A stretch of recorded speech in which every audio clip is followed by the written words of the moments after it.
Bonsoir à tous, c'est Expert TV et on se retrouve aujourd'hui pour une nouvelle vidéo. Le 17 septembre dernier, signé le grand retour de Danse avec les stars après 2 ans d'absence. Pour rappel, le programme il n'était pas là l'année dernière pour cause de crise sanitaire. La finale a eu lieu vendredi dernier et donc l'émission est revenue pour la 11e fois sur TF1 avec beaucoup de changements. Casting rajeuni, nouveau jury, changement de règles, le show de TF1 a fait peau neuve pour son retour. Niveau casting, TF1 a voulu miser en majorité sur des personnalités jeunes comme Michou, Weshden, Bilal Hassani, Taïk, Aurélie Pons par exemple. Ils ont même fait appel à une star internationale, Dita Von Teese.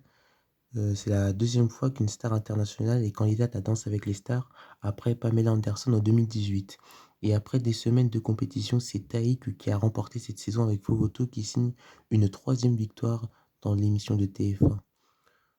Concernant les animateurs, ça n'a pas changé, mais cette année, Camille Combal était seule à présenter le prime time, tandis que Karine Ferry assurait seule l'after de Danse avec les stars.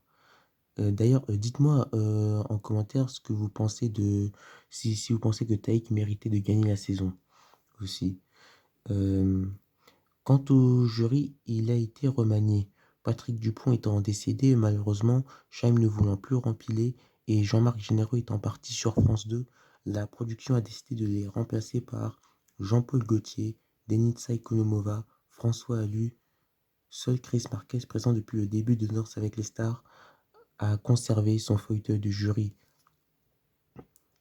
Chaque semaine, de nouvelles règles sont ajoutées à cette même édition de Danse avec les stars, cette 11e édition. Chaque semaine, chaque prime time, une mécanique différente. Euh, alors, ce qui n'a pas changé au fil des semaines, c'est les règles suivantes.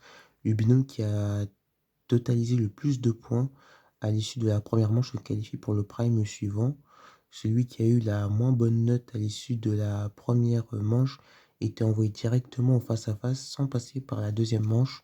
Alors vous aurez remarqué aussi que lor- lorsque les juges annoncent leurs notes, ils n'ont plus de pancarte, mais leurs notes s'affichent sur un écran derrière eux. Alors à TF1, ils étaient un peu en panique car ils craignaient que DAS ne marchait pas en termes d'audience. Alors, est-ce que tous ces changements ont permis au programme de TF1 de redorer ses audiences?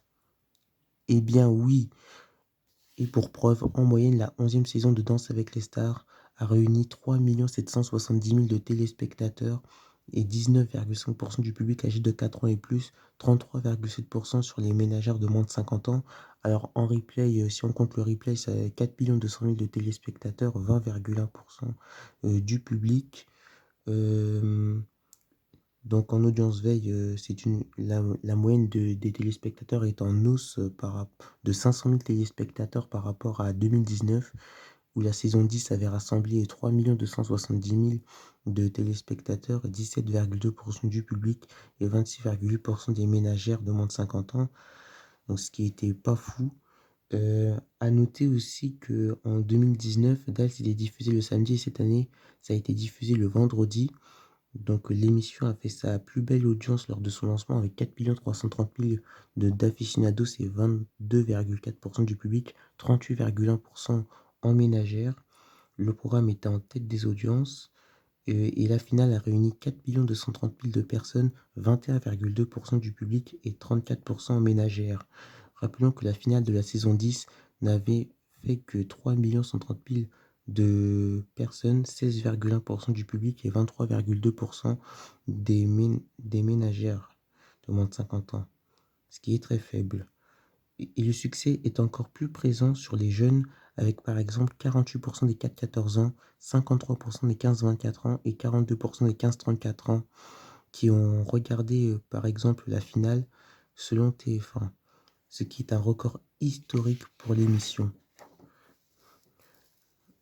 Dals signe donc sa deuxième meilleure saison historique sur les jeunes. Et d'ailleurs, l'émission devait s'arrêter le 12 novembre et à la base, et au vu des très bonnes performances du programme sur cible, surtout sur les jeunes, ils ont décidé de prolonger le plaisir 2 semaines de plus. Voilà pour les points forts en termes d'audience. Euh, Passons maintenant aux points faibles, hein. Bon, il y en a peu, hein.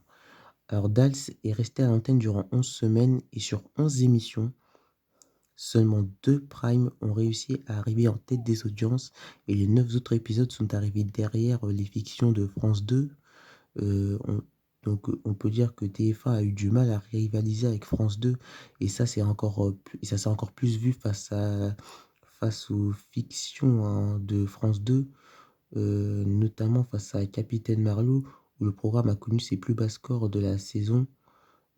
L'émission a passé que 4 fois la barre des 4 millions de téléspectateurs, 3 fois de suite les 3 premiers primes et une dernière fois lors de la finale.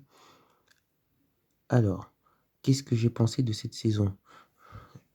Bah, déjà, au niveau des animateurs, Camille Combal est toujours aussi excellent.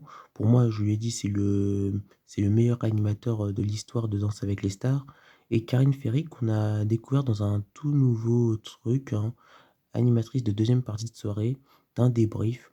Franchement, elle s'en est pas si mal sortie.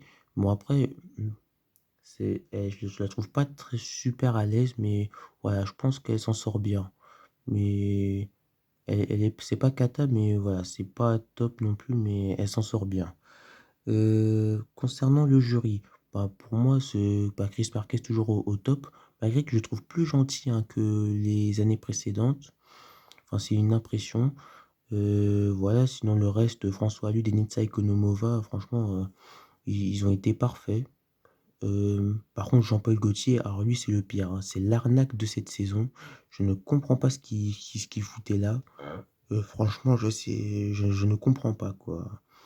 D'un côté, il y avait les trois juges qui disaient que la performance était, bonne sans plus et l'autre qui disait qu'il avait adoré, sans préciser pourquoi. Donc ce qui fait que, par exemple, les 3 juges, ils mettaient des 8 sur 10 ou 7 et lui, il mettait directement 9-10. Donc voilà, on sent qu'il est pas très calé en danse, Jean-Paul Gaultier. Au niveau des nouvelles règles, je trouvais ça bien de faire, une mécanique différente chaque semaine, plutôt que de voir tout le temps la même mécanique. Ça, ouais, je trouvais que c'était bien. Et le concept alors, vous le savez, hein, les concepts de TF1 s'usent année après année. Plus ça va, plus les audiences baissent de plus en plus. Bon là, c'est remonté, parce que bon, ça faisait quand même 2 ans qu'on n'avait pas vu le programme, mais pour l'année prochaine, je crains que ça redescende, que ça reparte à la baisse. Mais voilà, c'est la c'est la dure, c'est l'avenir, hein, des programmes de TF1, hein, qui ne cessent de baisser en audience, hein. Danse avec les stars, The Voice, enfin voilà quoi. Les gros formats de TF1 s'usent petit à petit. Il faudrait que TF1, renouvelle très vite, sa grille des programmes et propose de nouveaux trucs. Donc voilà. En tout cas, Rémi Fourge, le directeur des programmes de Flux de TF1, a annoncé qu'il y aura une nouvelle saison de Dals à la rentrée 2022. Donc voilà, c'était ma petite vidéo sur ce bilan de la saison 11 de Danse avec les stars. N'hésitez pas à me dire, ce que vous pensez de cette saison, si vous avez aimé ou pas. Bah tiens, donnez-moi une note de 0 à 10 sur, ce que vous avez pensé de cette saison, de 0 à 10. Donc voilà. Donc et aussi donnez-moi aussi vos avis sur, ce que vous pensez des animateurs Camille Combal et Karine Ferry, du jury, des nouvelles règles et du concept en lui-même. Merci d'avoir regardé cette vidéo, n'hésitez pas à la liker et la partager autour de vous et on se retrouve demain pour une nouvelle vidéo. Salut!